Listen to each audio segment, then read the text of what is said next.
Yan na ang finished product, guys. Natapos din yung pagkakabit ng ceiling, ay ng laminated, PVC ceiling. Ayan.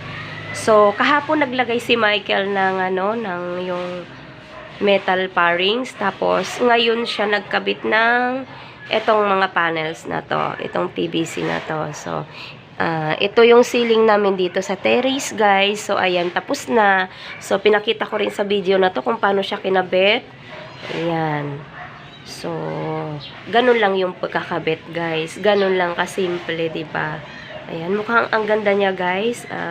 Mukhang pangmayaman yung house. Ang ganda, promise. And then, yung color na yan is yung boss ko yung pumili niyan. Siya yung pumili ng color na ganyan. Saka, ayan, yung sliding window namin.